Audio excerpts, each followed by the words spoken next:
All right, everybody, welcome to Gonzo Film Reviews, a very special episode. I have Jax with me, famous director, infamous director now, Maybe infamous. Yeah. for the last movie you did was Day 13, right? Yes. That's what it was Was called? my Yeah. first feature. Yeah. That one's on Amazon right now. I've watched it. It's very fun.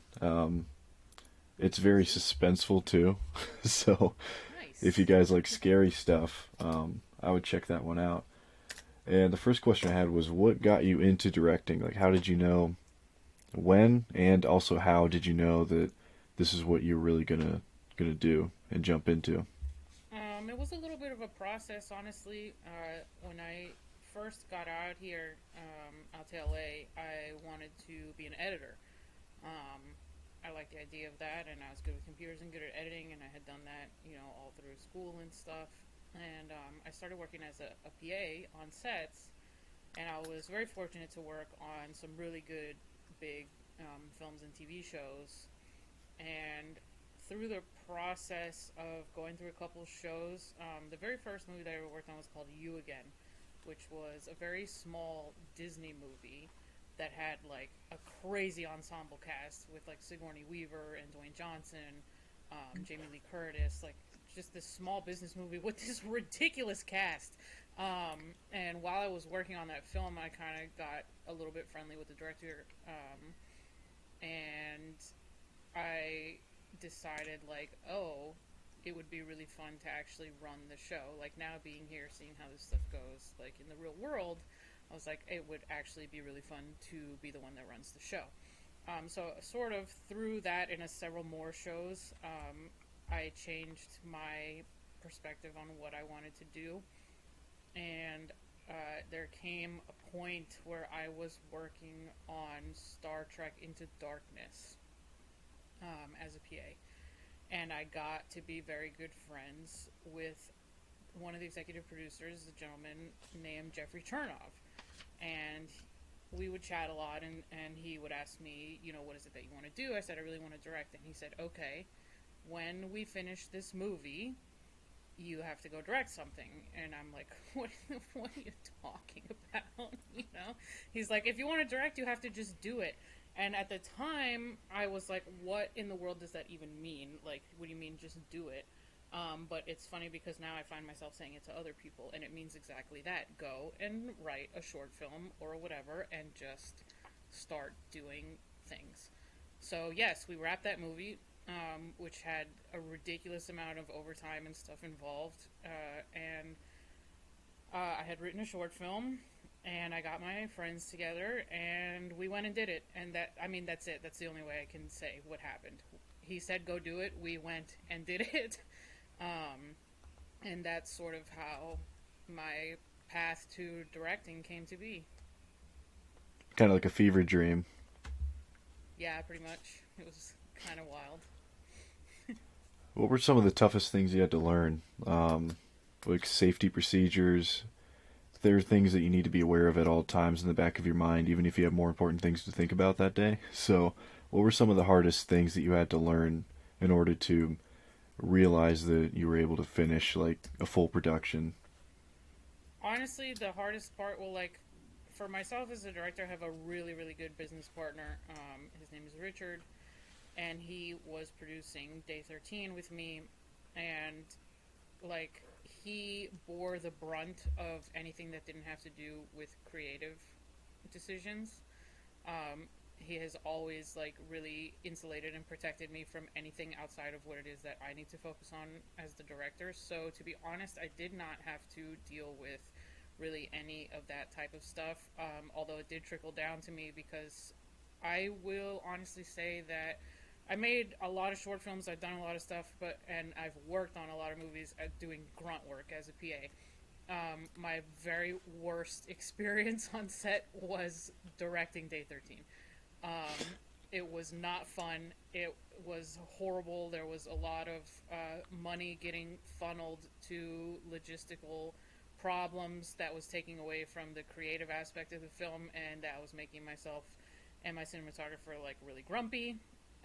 There was a lot of things that we had planned to happen that we weren't able to execute because, like, Film LA suddenly decided they needed to be on set every day, which is the permitting office, to make sure that we were doing everything that we said we were doing. And, people were, the neighborhood where we were shooting, some people were complaining from down the street because we had this huge condor set up with this big light, and we called it the Midnight Sun.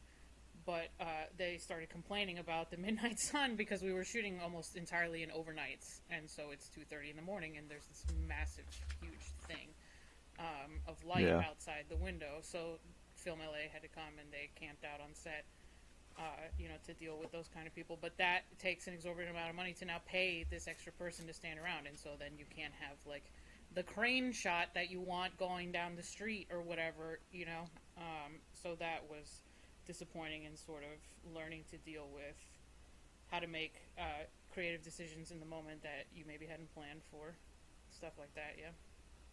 And now we know why people try to CGI everything these days. Honestly, Yeah, it's like sometimes it could be easier, and cheaper at the same time. So, what specifically attracted you to horror movies? Was it just the idea you had at the time, or is it something that you would rather be doing? Like, would you rather be making horror movies, or is there a specific genre that you would want to specialize in? That movie came about just because the budget fit the constraints that we had, and it was sort of like a friend of a friend's script that they were trying to sell, and so we picked it up because I liked the story. It reminded me of Rear Window, and it looked like a good entry point into the feature film world. But no, my sort of what I like doing, or like the idea of doing, would be like action adventure type stuff. So more like an Indiana Jones. Totally, 100%. Exactly that. Those are so fun. So what was the length of time that it took to make Day 13? Was it like a 3-month shoot? It was 3 or 4 weeks of principal photography, and then it was actually almost a year in post, because the post house that was doing our CGI stuff got heavily affected by a hurricane that went through Central Florida, and so we got sort of bogged down and backed up with that process. So it was like a year from completion to completion. And that was around COVID, wasn't it? No, this was in 2017, so it was 2017 Okay. 2018. Yeah. Well, that's not too bad then, but still, It sounds like it was really rough. And then what kind of stuff do you think? I mean, when I was watching the Rust issue unfold and everything that happened there, what kind of things do you think would lead a set to such a drastic, like, chaotic setting? Because it's one of the first examples I've ever seen, honestly, where it unfolded just so badly that it went the worst way it possibly could. Yeah, that's honestly just like so many dominoes falling in such a specific way to lead to that horror ending. Just a lot of dropping the ball, probably from tons of people across the board. Lack of responsibility, lack of accountability, people not taking their jobs seriously, not caring about mistakes being made. And when you're in a situation like that, where you're dealing with live firearms, I mean, you cannot possibly be too careful.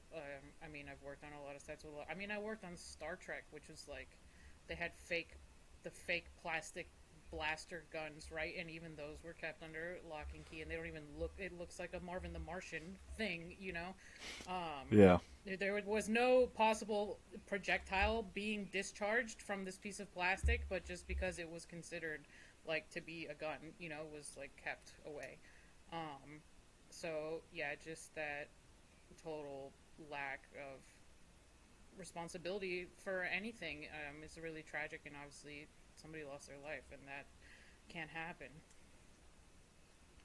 Yeah, I saw you and Christina were just completely blown away by Oh my god. Yeah, the complete breakdown of any kind of accountability on that set before and after there. Breakdown But of the entire set, really. Yeah, everybody here was freaking out.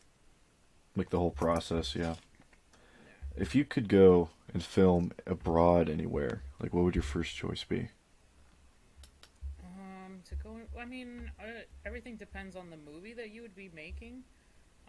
But I wouldn't mind to go to England, I guess. Yeah, the Pinewood over there. That would be fun. Yeah, I would. There are some good spots there. I Yeah, would probably pick Greece. yeah, that's good too. It would be, it would be amazing. And Yeah. then, what kind of things are you trying to are you looking to go from here? Like, what is your next big film idea? Are you trying to go back onto a set at some point soon, with COVID kind of like dissolving a little bit, or are you trying to focus more on a lot of the online stuff I've seen you do, like the writing and the podcasting? Yeah, luckily COVID is kind of on its way out. That was a big problem for the last couple of years. Became very cost prohibitive to try and do like any kind of independent film shoots with the regulations that were in place. Yeah, At this time, it's kind of an interesting question, and I don't mind answering it. But I feel like I've gotten so far away over the last specifically 2 years from that life of being a director, of being a filmmaker, of being immersed in that part of the world because of other stuff that I've been dealing with, that you're aware of. And yeah, watching how that person was treated by this industry, and watching what happened, and just this instant sort of off with your head mentality really has left a bad taste in my mouth.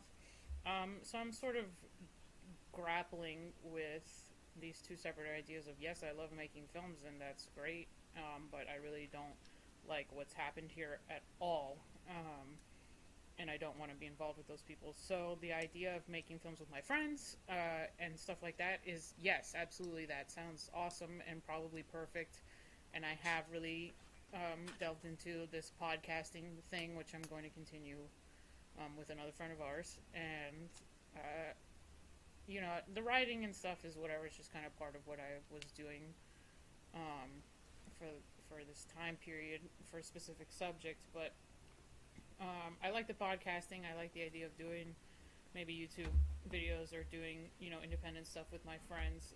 But I am sort of I haven't decided not to, but I am questioning a lot about like, considering everything, like, would I really actually want to make that Indiana Jones thing at this time? Like, would I really want to deal with those people in this industry and the way that they treat others who have made them so much money in the past, just off with their heads for nothing? So kind of an internal drama there. it's probably getting harder and harder to associate with more and more of the companies that have all of the money over there. Yeah. Yeah, it's looking bleak, honestly, Yeah, because it is. and I think one of the biggest ones is Warner Brothers, because they are so quick to fire you if you're a man, and you get accused of Yeah. something, and if you a verdict doesn't go your way in a different country, they'll fire you 3 days later. But then same thing happens on your own soil, Yeah. and suddenly it's a whole different game, and they're testing to see how many more minutes they can get away with her. I'm like, on what planet is this a good idea? Like, where did Yeah. you think this was going to work? Uh, they're really scrambling now. It's very interesting to watch that movie being tested right after. It's very obvious what they're damage controlling there, but I feel like you yeah, could cut her out of the whole thing, and it would only help the plot. totally It would agree. only help Totally, the optics. totally agree. Yeah, it's been strange because they've been taken over slowly by Discovery. So nobody really knows what Discovery's modus operandi is going to be. They don't know what their agenda is going to be. They don't know if they are interested in money and the people, Yeah, listening to the people who pay them, the customers, or if they're just going to be another one of those companies that doubles down and would rather lose money than to admit they're wrong about anything. So yeah, I'm kind of It's been just waiting. interesting. Yeah, it's been interesting to see the exodus of people from there. Certain people whose names we obviously know, and I think a lot of people like David Zaslav. He's a very old school style studio head, which I think is a good thing. Yeah. And hopefully he'll bring a fresh perspective and a more traditional way of doing things kind of back to a studio that deserves a lot better than what they've had recently. Yeah, and then what did you think about Twitter as well? Because we kind of got to really do whatever we wanted there. I mean, Yeah. almost anything. I got banned, what, twice? I think it was. Yeah. I got 2 of my accounts kicked. Oh, God. But with Elon Musk buying it, have you noticed any differences at all? I haven't yet. I mean, that deal hasn't gone through yet or anything, and it'll be quite a while before it's finalized. If it does get to that point, he does keep threatening to pull the deal off the table for various reasons. So Yeah. if it does actually go through and whatever, it'll take quite some time. But I don't know. I don't know what I would expect. I like Twitter a lot. It's great. I have definitely done a lot of ranting and raving and the like, but it's I do like it over there, as sort of crazy as it can get sometimes. It's got such an easy interface. Discord, Yeah. I still am not happy with Discord. I have never really touched Facebook too much, but Twitter is just so quick and easy and very interactive with people. And now you can even do spaces and stuff, so it's just only gotten more interactive. And it's just easiest and quickest place for a large group of people to Yeah. talk, have fun, share things, consume and disseminate news and share that as well. But yeah, it is a cesspool. There are crazy people on there. It totally is. Because when you started talking about like cases and things that were important to you, um, Yeah. you were obviously doing it with your what we're all entitled to, which is anonymity online. Yeah. And then certain people who will not be named by name, but we all know who they are, leaked the information. They found out. I think they found your Instagram or something, and then they Yeah. thought they had a big gotcha. Um, Yeah. what It was dumb. what if anything, to quote Elaine, I was what gonna if say, anything changed after that happened? And from my point of view, it looked like you actually got 10 times as big. Your reach and your following and your voice only got stronger afterwards. But what was it like personally, before and after Yeah. they did that? Before, like, I was keeping a lot of things kind of close to the vest beforehand. I do run around here quite a bit, and I knew that the general consensus within the industry was that Johnny was innocent and she was a crazy person.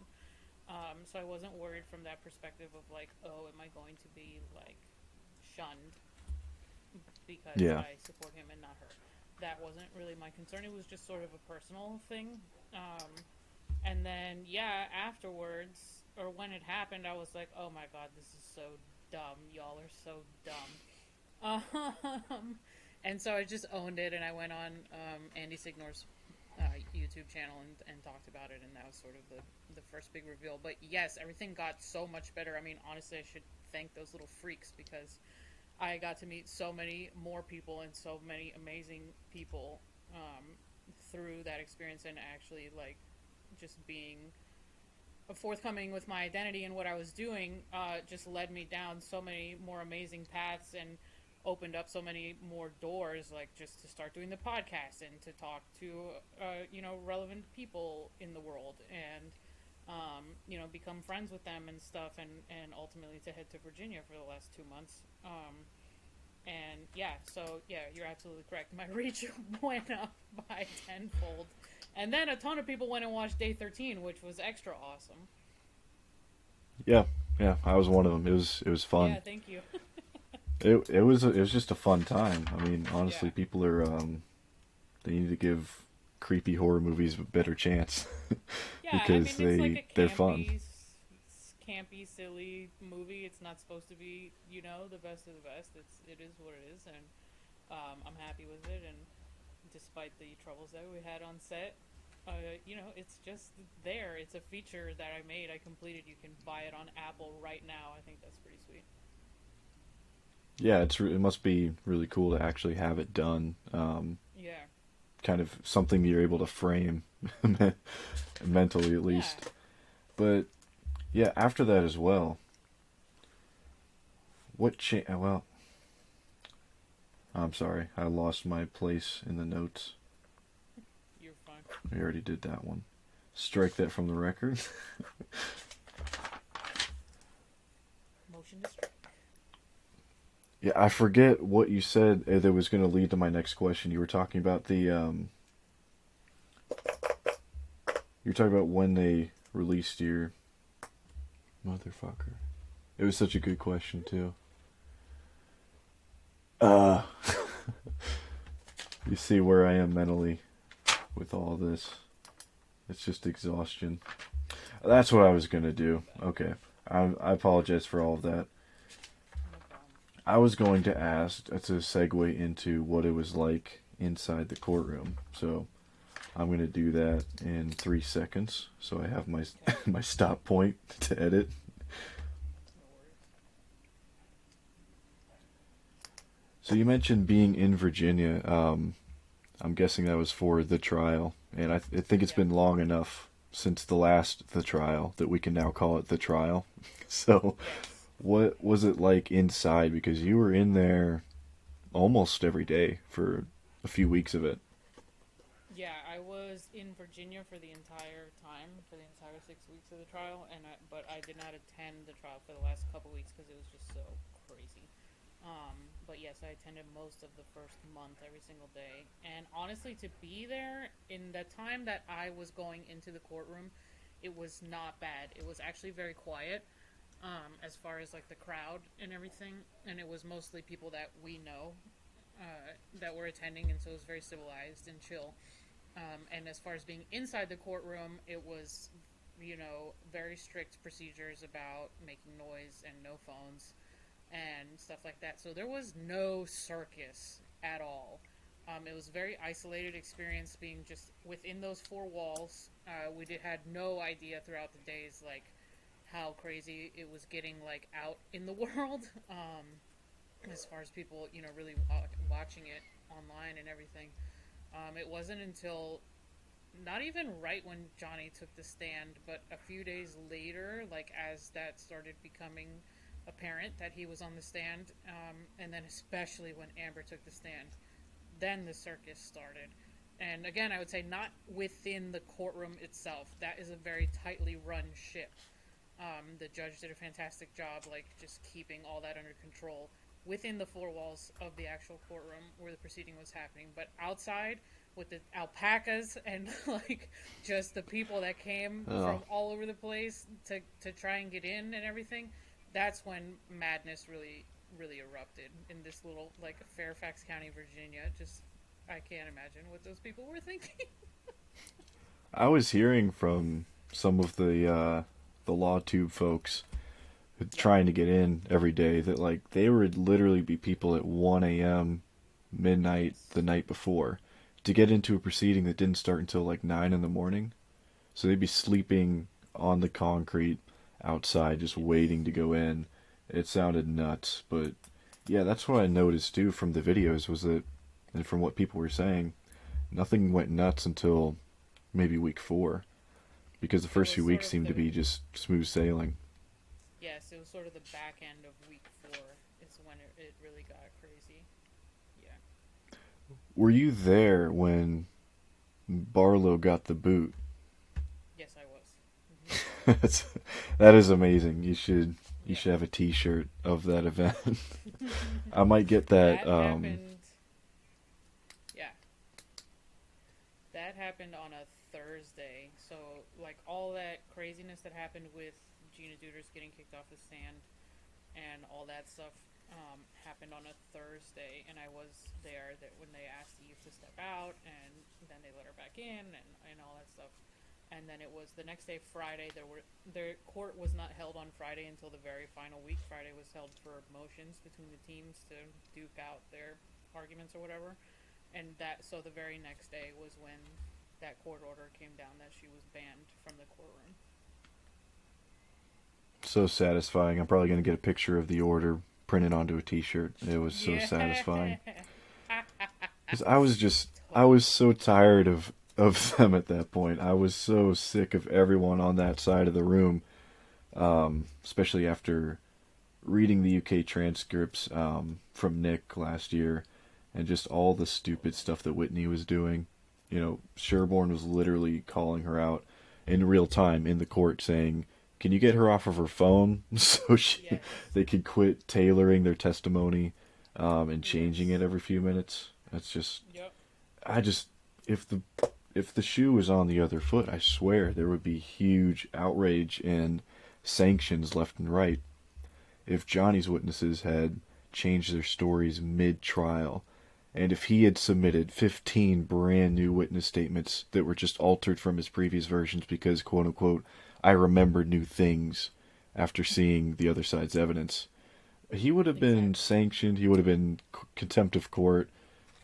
If Stephen Deuters had done half of what Barlow did in court, sanctions for his side. I guarantee it. 100%.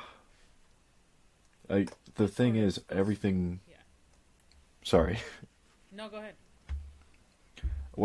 It's just everything was such an uphill battle. It's always an uphill battle to win libel or defamation. It's always an uphill battle to be a winning plaintiff.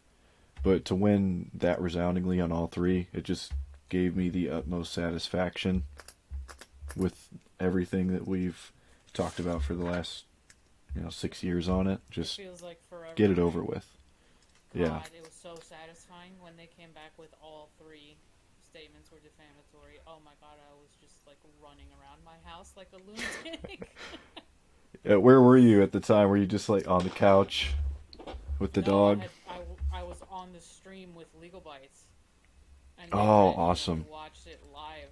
I was on her stream, and I just I wept, I yelled, I like everything. Luckily, I was muted. Everybody was muted while they were reading it down, and I just lost my marbles in that moment. And then I very quickly was like, I gotta go. I need liquor by the gallon. Yep, we're gonna celebrate. Yep, Christina was over while it was happening, and I got off the stream, and I just started running around the house like a mad woman. Just like, oh my God, I can't believe it. I cannot believe it. He did it. Insane. It was awesome. Break out the mega pints. Totally. I think we drank 2 bottles of champagne. Oh, it was a great day. I think I was watching Umbrella Guy with my friend at the time. It was so funny because I'm sure everyone else had all the decor and the class, right? Or at least the decency to mute themselves. But then, Umbrella's there with Yellow Flash and you just hear, "Yes! Suck it!" Yeah. I'm like, you know what? I'll let him have this one. Yes. I'll let him misbehave. Yes. Totally. Because you know what? I'm saying the same thing right now. It's like, screw massive. It. Massive victory. It was deserved, and hopefully it all just blows over. Hopefully she just finds and gets a life. But I will say, a lot of the things that she said to all of us, but also to you specifically, I think, honestly, gave you a boost. Like, every time she was snarky and snippy and bitchy on Twitter with anyone who criticized her, it's just, how bad have all of her PR and legal teams been to allow that, The worst. You didn't see Harvey Weinstein on Twitter. No, dude. She made that comment to Adam about being short and whatever, and it wound up in evidence. Like, so dumb. Your PTSD is showing. Yeah, exactly. Jesus. Clearly she's crippled by his statements to the Daily Mirror or the Daily Mail. So, after you and Laura made the podcast The Road To, right? So you were building up to it. You're kind of breaking down the evidence in the Fairfax case for people who were new, but also just kind of to recap and make a yellow brick road up to it. Um, what are you guys gonna do afterwards?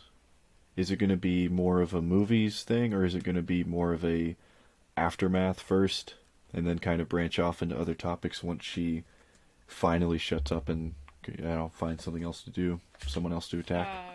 Yeah, so Laura and I did The Road to Fairfax, which was 22 episodes.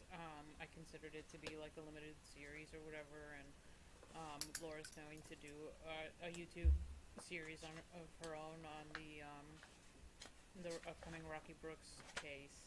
And so I had kind of decided some weeks ago. I spent a lot of the trial hanging out with Brian, and we thought that we should move forward on a new season of the podcast together, which I think is a great idea. So that's sort of the plan for right now, because there's a lot of avenues and things to explore that didn't really get explored in just the trial between Johnny and Amber and their, doomed relationship. There are a lot of things beneath the surface, strings to be pulled, I guess, to follow. So we're going to get into some of that and hope to have some cool guests on and sort of go down that route for a while and see where that leads. What about Adam? He would be a What cool about guest, him? but I'm sure he has a leash on him, which is very strange to me, the way Yeah. he's ended up in this whole thing. I don't think he has Because a he, leash on him. I think he's just very careful. I would love to have Adam on the podcast. I think that would be, like a fabulous person, since he's been kicked off Twitter and he's been sort of effectively silenced in this sort of a way. But not really, because he could always do whatever he wanted. He just sort of took a back seat and decided to stay quiet for a bit. Um, but yeah, I would love to have him on. yeah, I find it strange what happened to him because he was, honestly, he was kind of just pulling threads at the Yep. reasons that certain people were screwing a rich man. Shocker, people like money. So they'll Right. go out of their way to steal it if they have an easy opportunity. And Yeah. a guy who doesn't, you know, when you have someone like Depp, I guess, who's not, doesn't seem to be obsessed with the money that they make, they just kind of put it in the hands of like people they trust, and then they just go do whatever they want, honestly. And he worked a lot at the time too. So I understand how the route for embezzlement opened up, but all Adam was doing really was kind of explaining how a lot of these people that are against him are connected, and how they Yes. have certain relationships and business partnerships with each other or legal partnerships with each other. But I mean, honestly, I don't know why the things that happened to him happened, because he got banned for the same things Kaplan was doing, but Judge White didn't ban her from the proceedings. So I found that strange that he Yeah. wasn't doing anything different than her, but he was the one that got kicked. And then Yeah. now I mean, that's I his. mean, sorry, I'm gonna Yeah. real quick. I'm gonna say, I think it's a setback for men that he wasn't allowed to call what she did a hoax. I'm gonna pull her card and say it's a big, huge setback for men. We are being silenced. We can't speak. We can't speak. Um, no, but in all seriousness, I think it's strange that he got found for, a defamatory statement and kicked out of the courtroom for basically doing just what Kaplan was doing, and then what Bredehoft ended up doing anyway. Yeah. I mean, like you said, there's a lot of people with a lot of connections doing a lot of stuff, and that's, Adam's story to tell or whatever, if he ever feels like it, I suppose. And yeah, there's always something. There's always more to the story. Yeah, hopefully he'll be able to, go in depth about it whenever he wants to. Yeah. And then Brian's videos, when did you first see those? Was that like when they were dropping, or did you kind of dig them up later on? So I already knew Brian for a long time. I knew Brian and his wife since 2016. So when the videos started coming, wasn't like a big surprise or anything. Yeah. So yeah, I knew Awesome. them. Yeah. Oh, cool. Yeah, I found them when they were like 2,000 views, on average. It Yeah. was, and now he's got 100,000 subscribers. That's good for him. But yeah, I remember when they were just these little hidden pocket of the internet things, and Totally. I was, watching interviews with like a Conan interview, and then it was underneath. I was like, "What's that?" And like, I didn't even know much about her or anything that she had said until 2018 ish. because some lunatics were kicking up a fuss that he was in Fantastic Beasts. Right. So, and I was like, why? What's your problem? Why wouldn't you want him in? Then I clicked and I was like, oh, okay.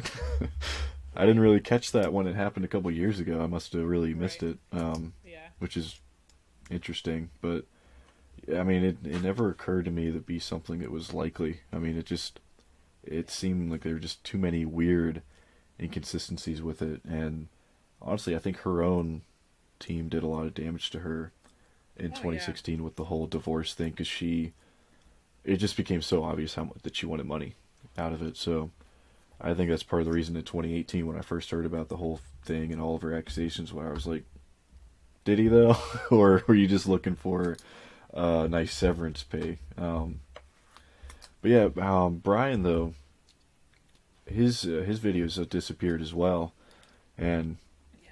but when they were going, they were incredible. Like the detail of the models that he was sculpting, and the 3D Yes. one. The last thing he posted, like the 3D one of the I think Australia house, it was really cool. Yep.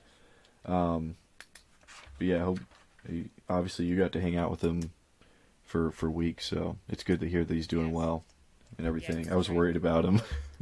Yeah, no, he's um, fine. Just, like COVID and stuff, everybody had to dig deep and take care of themselves and do their things. So he did fall off a little bit there with the videos and stuff, trying to work and take care of his family and but I whatever. mean, But yeah, yeah, no, he's good. it's a good thing he wasn't the only one, Yeah. because Yeah. if he was alone, it would have sucked way more. But it's good that he was able to just do what he could.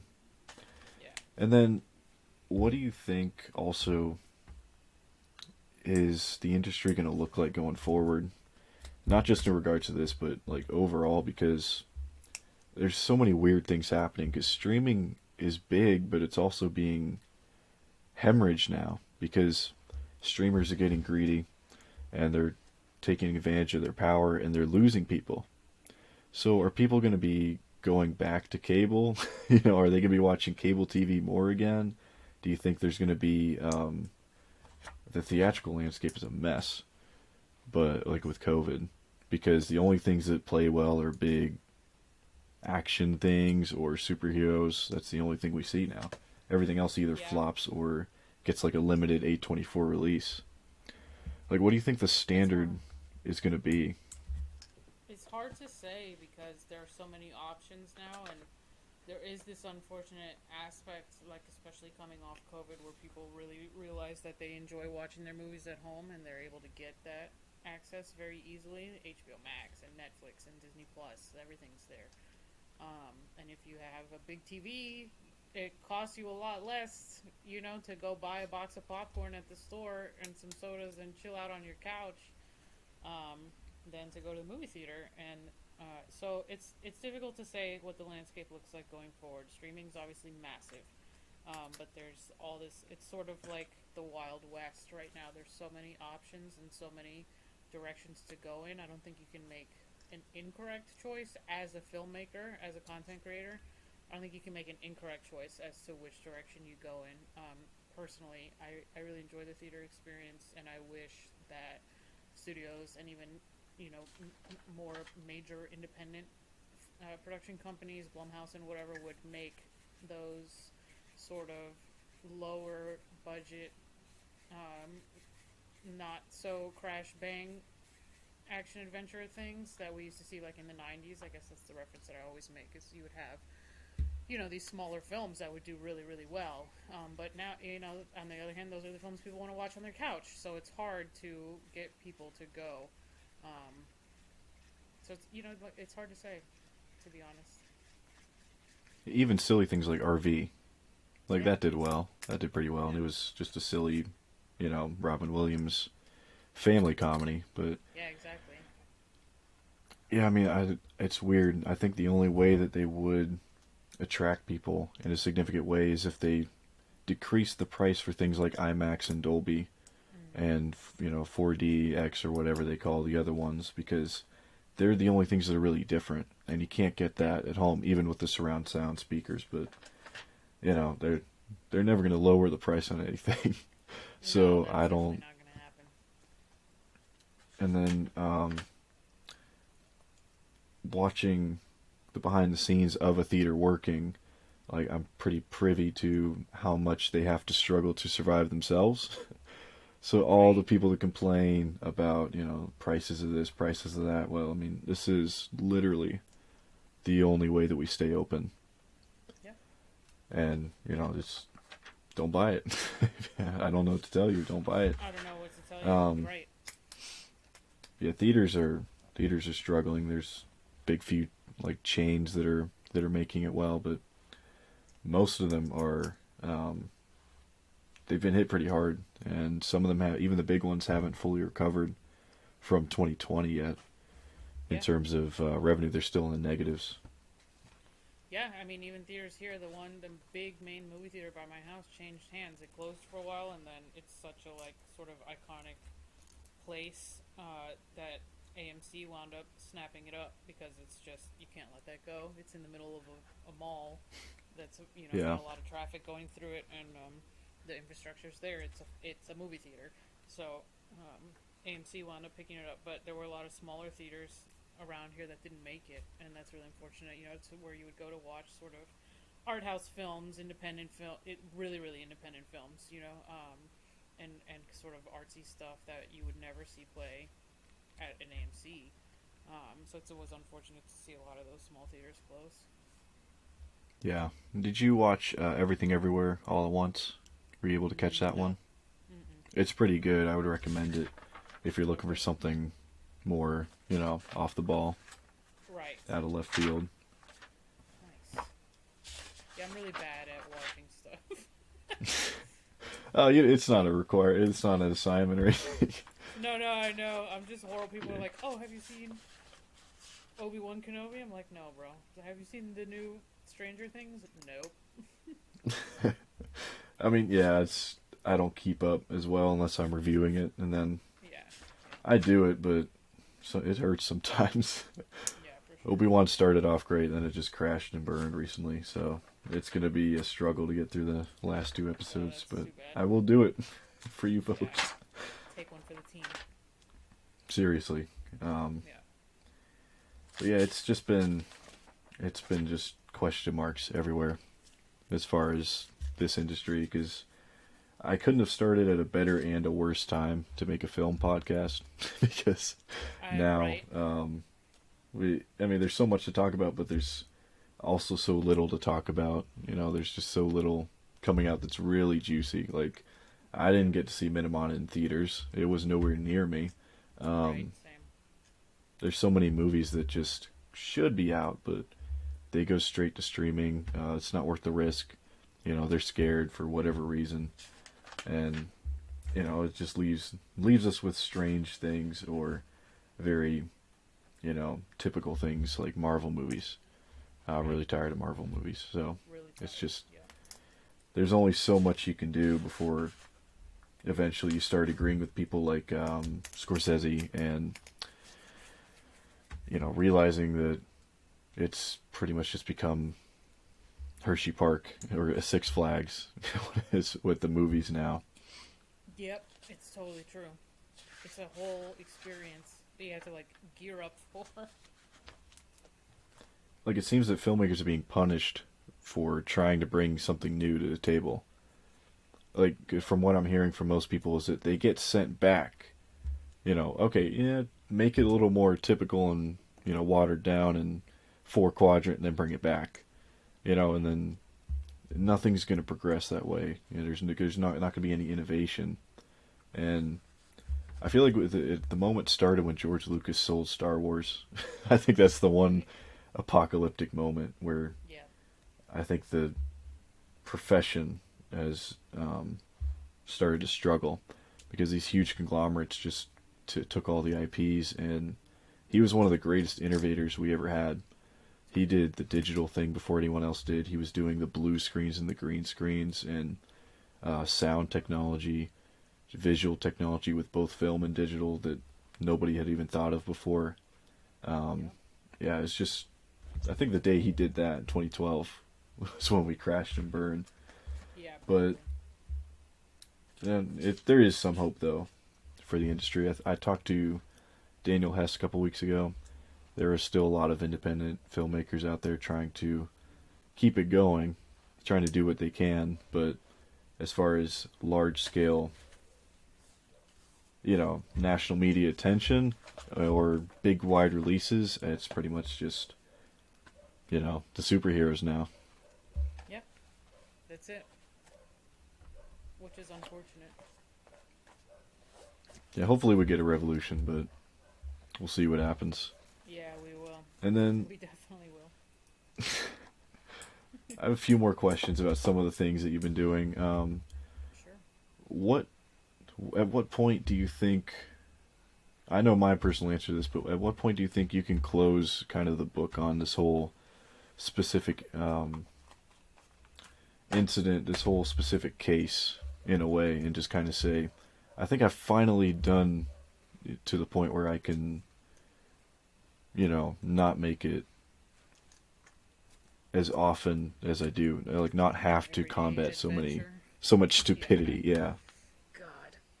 Well, I was hoping that moment was going to come about a week ago. Yeah. I would have liked to have deleted my case file and bleached that area of my brain. Unfortunately, the media had other plans, and so we're still here fighting about it, which really sucks. I anticipated a little bit of nonsense, but not as much nonsense as we've seen. It's really unfortunate. So the answer to that is I don't know. Yeah, same here. I was ready to hit the button and just delete and move it. Yeah. Keep in contact with everybody, but just wipe it and just kind of start a fresh one that's more balanced with things that I talk about. But yeah, it's going to be never ending because they obviously didn't watch it, any of the trial, and they obviously aren't interested in talking to people who were in there, because like you actually had to sit there and watch the speech being directed towards them and then you, and then you literally saw it happen in real time. You breathed the same air, not to gross you out, but you literally had to breathe her air, and they didn't. Yeah. They just sat on their butts, waited for the verdict, and then they would either celebrate it or cry about it. They didn't watch anything. They don't know any of the details or the evidence, and it's insulting to the intelligence of many. It's really shameful, to try and spin this yarn when literally millions and millions of people across the world watched this thing unfold for 2 months, and to try and spin this as anything other than a victory for the victim of the situation is shameful. And at what point do you think they would? What would it take for them to stop or to change course? I really don't know. I hope that Australia comes through with a perjury indictment, but I don't know that will change much of anything other than just reporting that it's happened and then sort of moving along. I think that that's a major insult to her, to say you're being charged with lying to a court in this country. And if the UK follows suit in some type of way, I just don't know. It's unfortunate to see her behavior and her actions being enabled by the media and by these few sort of extreme fringe feminist people that unfortunately have a very large following. And I think it's dangerous because I think that she's quite a dangerous person. And if you don't hold people accountable for the things that they've done, then the things that they do get worse and worse. So that's my fear.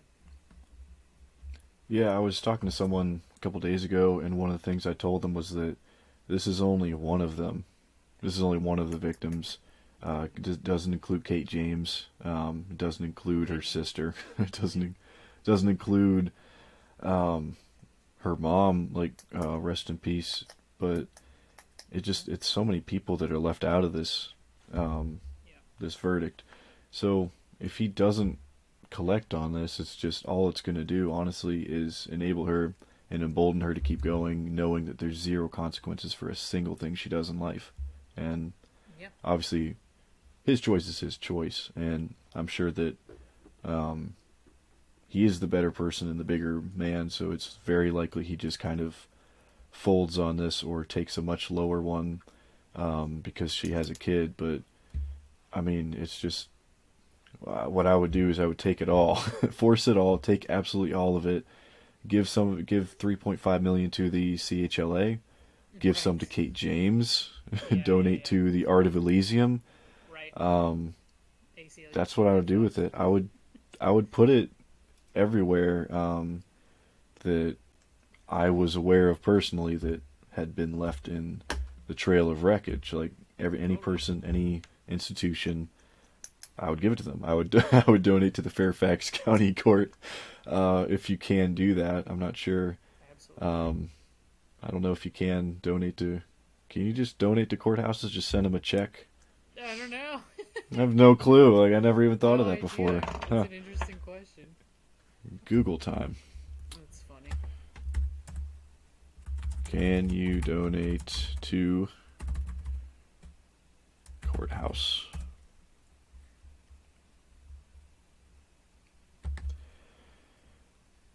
Seems like you can. Probably. Yeah, there's a general support. I guess it depends on the state. Yeah, I would just send it everywhere that, Right. because the judge and the jury and people who ran the courthouse who probably worked harder than anyone should ever have to work at a courthouse because of all the fans and the media people who wanted to get in and watch it. Yeah, dude.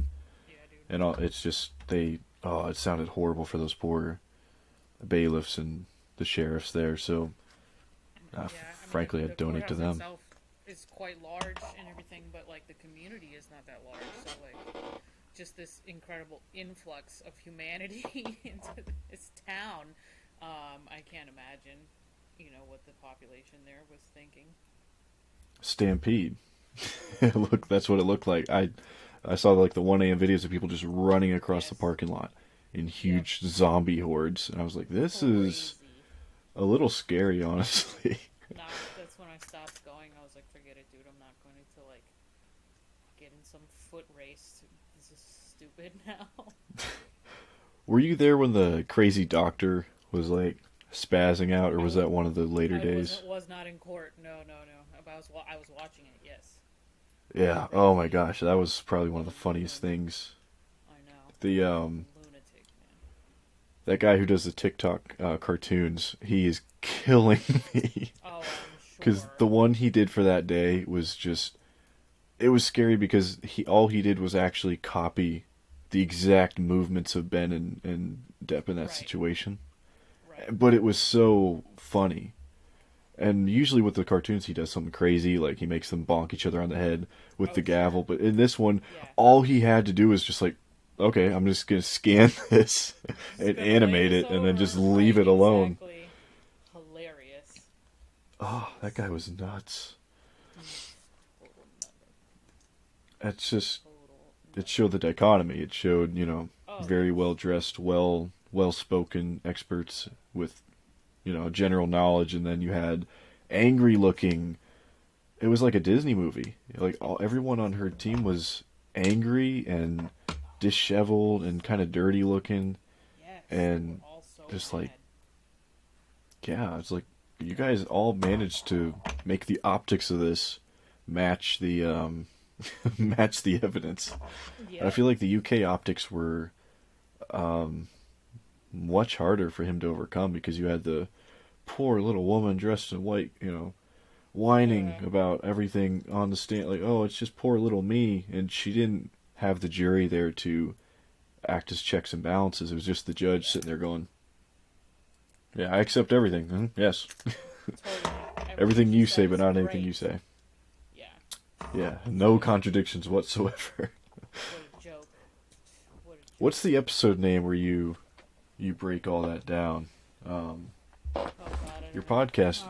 It's the Road to Fairfax. I'm just gonna tell people just go on Yeah, that's Spotify, the look up one. Road to Fairfax, find the one that goes into the UK trial because that Most one of was them do because nuts. we used so much of the testimony and then would read the ruling, for whichever subject we were diving into that day.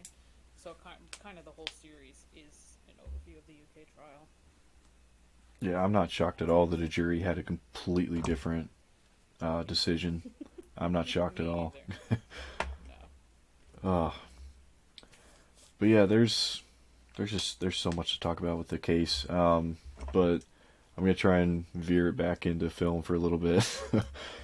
What? Well, screw it. What do you think he's gonna do next?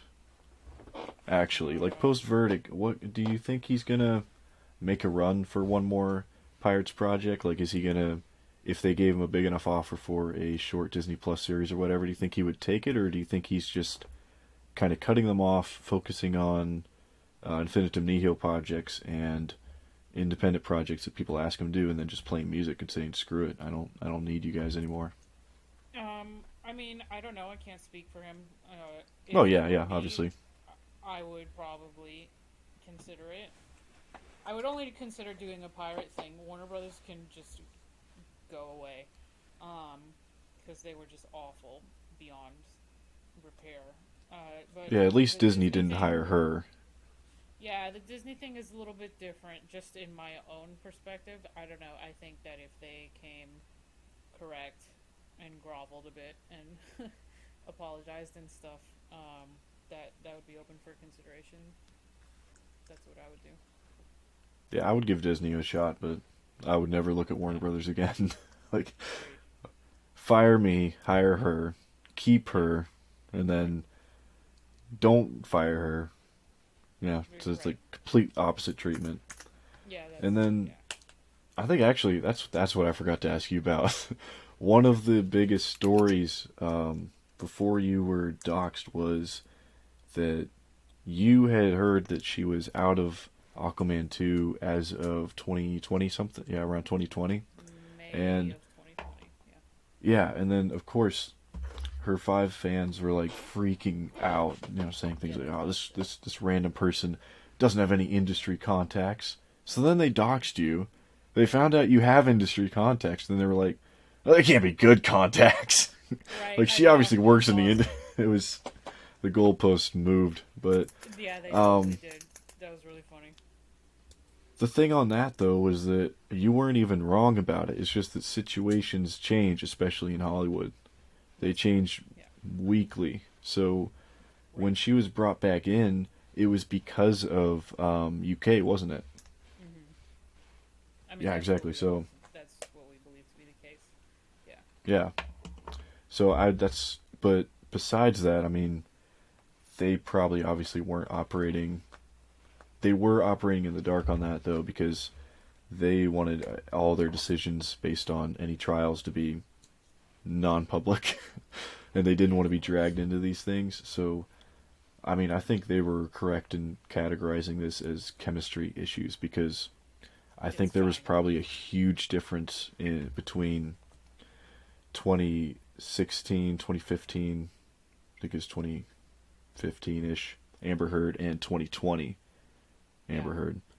So, when she came back, fresh off of her vacation that she funded with his divorce money, out of shape, obviously hasn't been practicing the acting. I'm not and Momoa's probably like just wants her at 10-foot poles distance at all time. I'm not surprised that they were able to so confidently say the biggest issue we had with her was chemistry issues and her lack of talent and natural skill behind the camera. It's fine, like, if that's what you're going to go with. I mean, so many things get reported or put out in a certain way. I mean, you never be able to say that wasn't the case. Okay, fine, we'll go with that. Chemistry issues. Yeah, I think it was hilarious because it's perfect. They literally proved your point that they were considering, dropping her entirely. They had her out at one point, and then they only probably brought her back in because of the UK thing. But she's toxic. 4.6 million people signed something. I think it's a message. It's amazing, right? But it's half the population of Los Angeles.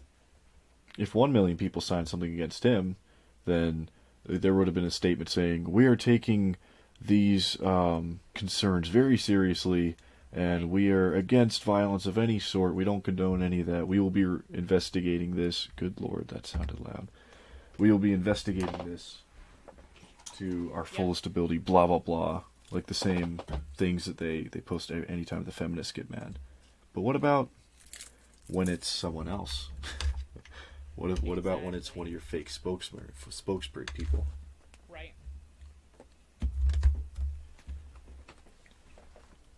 I'm like, and another thing too is, why were they so quick to go after Smollett but not her? I think it's strange that he's so easily cast aside, but she's like, well, we're testing to see how much of her we can put in. I'm like, why? It's easy. It's really easy. You just cut it all out. Yeah, cut it. These are really good questions. You know, it boggles the mind. Now, obviously, I'm not pretending say? you. Yeah, I'm not asking you as the head of Warner Brothers, but no, these are rhetorical questions. No, I know. It definitely boggles the mind, though. Ridiculous. From inside. Yeah. But yeah, you literally were doxxed, came out stronger, and then proved your own point. Like, look, I actually do have contacts, and they were like, shit. We proved that she has contacts after we said she didn't. But yeah, I just I think it's really cool, everybody that we've been able to meet because of all this.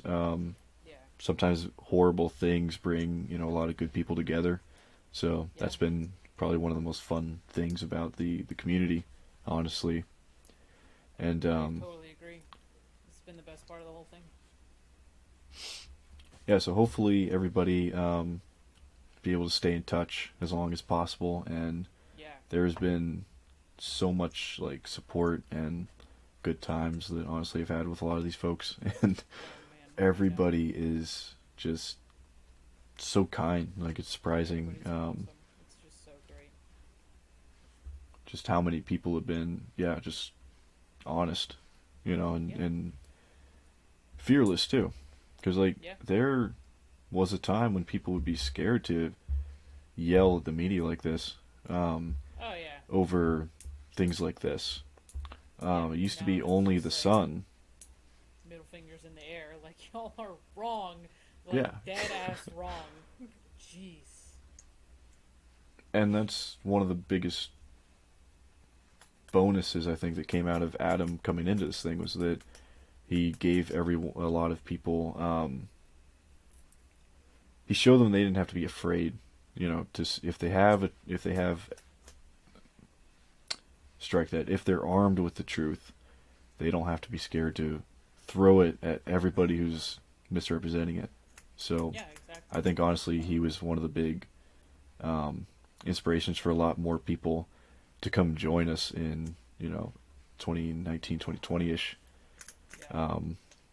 First thing I did was, I had been watching a lot of videos and stuff. I read a lot of things that I didn't know. I caught up to it, and then I was just kind of scrolling, and I saw a lot of people replying to IO.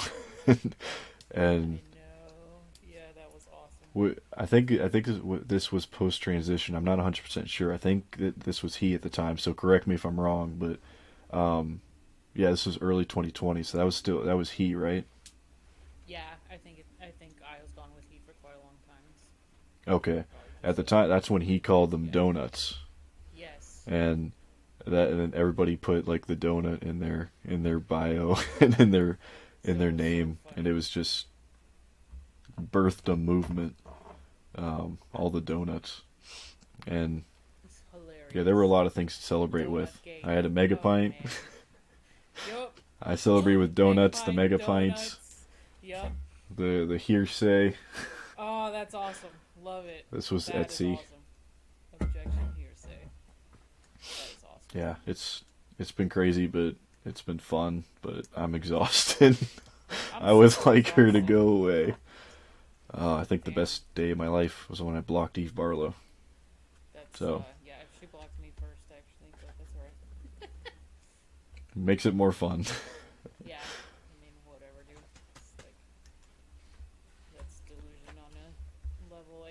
comprehend. It really is, but I mean, Yeah. I feel like it's ending because I think as soon as he gets into some things, the support he has just outweighs any of the negativity to a degree that's so strong now that, like, when he joined TikTok, he got instant viral. So I would say if he just throws himself into some things and if he doesn't give a rat's ass about what anybody would say or think about it, he's fine. So, Yeah. but for us though, for as a country, we're screwed because we now know, well, we've known for a long time that we have a media that will just lie to protect anything. And I even think if that's they, the biggest story coming out of the case is like just this blatant disregard for what actually happened. It really makes you question everything. Yeah. yeah, because it's going to bleed into other things. Like, what else are they obviously going to lie about? And it's Of just, course. they know that we know that they know that they're lying, but they'll still do it to your face. Yeah. And I'm like, that's Mhm. not a great position to be in, but I mean, what do? You make movies about it, and eventually culture changes. So Right. that would be my goal. It's just Yeah, dude. put pen to paper, honestly. But yeah, I just want to thank you so much for coming on. I've taken up Oh, an hour that's of your my time. pleasure. That's You're probably fine. tired. You're probably hungry. I'm a little tired. Nah, it's You're probably okay. Nah, this thirsty. has been great. I know we were trying to do this for a while, and then I had to go to the trial, and I was like, we got to do this later. 7 weeks later. So no, No, that thank was you for all making cool it though. It happen. was yeah, that's when I was first starting it up. I was like, who do I need to get on? Like, obviously, get on some of the most fun people. So Yeah, going down the list, I'm like, yeah, there we go. But yeah. yeah, that was no Hell problem yeah. at all. It's No, I'm it's delighted. I'm delighted. Thank you for having me. It's awesome, and yeah, I appreciate absolutely. that you watched Day 13, and we have something else to talk about other than trial shit. Yeah, and also the it was good to have a perspective though of post trial anyway. So you got to hang out Yeah, with Brian. You got to actually spend time in the courtroom and everything. So you got to yeah. meet a lot of people. You met Jennifer, didn't you? Jennifer Howell I met Jennifer recently. Hall the other night. Yeah. Yeah, so it's like Yeah, it's she's good to awesome. get the post um, perspective anyway, because they're the first one. If we had done this 7 weeks ago, I would have just been like, "So how do you do that? Like, what is a camera? When do you close and open the shutter? Things like that." I would have just been asking the most technical, Oh directing yeah, I questions mean, and been like, shit. Like I have a cinematographer. "Yeah." Like I would have been like, I'm "Hey, not please doing teach me how to that. direct." Right? Yeah, exactly. Like nope, nope. Like, that's not something you could do online, sir. but No, but yeah, no, I exactly. thank you so much for coming on. Hopefully there will be a lot of chances in the future. Yeah, There so are some things I'm working on that I want to get a group together for. So sure. that could be fun. I'll let you know if any of that goes through with those Yeah, please do conversations. for sure. And also, you had a documentary, right? What's the timeline on that one? Did you have There's no timeline. yeah, just There's whenever no. you It's. I mean, at the yeah. moment, it's just dead in the water. I had started it at the end of 2020, and then I got several different things happened. Got in touch with some different people who, at first, the idea was let's really make it big, because I was. I don't know, gracefully considered to be trustworthy in the situation, to do it in a certain type of way. And then it sort of dissolved because, you know, just a lot of semantics and legalities and stuff at work. Obviously, the trial hadn't happened yet, and it was maybe a little bit too sketchy to try and do before that time. And then now we're at the point where like it's over. Do these guys who were involved want to keep talking about this, or like do we just like that's enough? And Yeah. I would never do something of that magnitude without the big man's permission, or without his involvement, even. And if that's not something that he wants to do, then I'm certainly not going to do it. And, I can go and do other things. Yeah, production hell happens, but I mean, it was good that a lot of people were able to speak, I think. A lot Yeah, of people you talk to, they got to speak, so that really, I think it meant the world to them. So even without it being released ever, just them being able to actually do it I think it was huge to them. And a lot of people were Yeah, talking and about it in groups and stuff, and it was cathartic for a lot of them. So, that part of it is wonderful, and I still have all those original videos. They're not going anywhere. All the videos that everybody from Twitter and social media sent in, I still have all that on a hard drive here in my office. And there is the potential to still do something with that. It's just that the whole thing went in this huge arc of an evolution from like those videos to like, oh no, let's do something extremely legit, to like, we can't do that. And so then I sort of lost interest.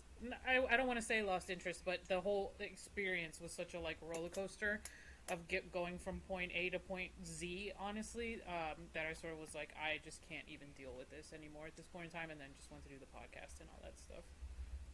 plus the culture changed. So many eyeballs got onto this that we didn't know we were going to get there. So it was I think the effect was achieved anyway, whether it had come out or not. I think the same message got out there anyway. So, I totally. but yeah, I don't have any bad feelings about it. I was just curious to know if it was because I forgot to ask about it earlier. No, that's fine. I only have bad feelings about the like people that took the time to send in videos and stuff because I didn't have a way to express at the time without like breaking certain confidences, like what was happening with it, and that the thing was evolving into a much bigger monster than what I had originally intended, and they didn't understand. There was no way for me to get to an understanding of like why this original thing with just the videos from the team, from the online team or whatever, weren't happening, the online supporters. I just didn't have a way to express that in a good way. So yes, I do feel bad about that, and that could certainly come back around because I do feel like they're owed something for having done that, and that is what I originally promised. It's just like I said, this huge ride went on behind the scenes, and so now. Well, if they ever wanted anything, I mean, they obviously have the power to, suggest it's published on YouTube or whatever, as them. Yeah. But I was just curious, but no, for sure. yeah. So people can find you. Run your plugs real quick. They can find you on Twitter at the name's Q, right? Yep, on Twitter. I think I'm stuck with that handle for life. That's okay. It's just so cool. It's chill. It's funny. It's the most benign, stupid origin story of a name ever. People still call you Q. People still call me Q. It's just because on TMZ, when the divorce first started, I just wanted to like go in the comments, and I didn't have a screen name, and I didn't care, and so I just wrote Cordy, and that's what it, and then it stuck for the rest of my life. So at Jax Makes Movies on Instagram, and Movie Myths and Monsters is the podcast. Yep, and you also have a Substacks and things like that. I would tell people to check out your writing. There's a lot of good articles you've done over time. But yeah, thanks so much for coming on. Again, it was a lot of fun. I'm glad we finally made it happen. Hell yeah. 2 months later. As all things come, they come slowly. Right. Hey, good things come to those who wait. Yeah, exactly. Totally. Yeah, thanks again everybody for tuning in. This was Jax, and we're signing out now.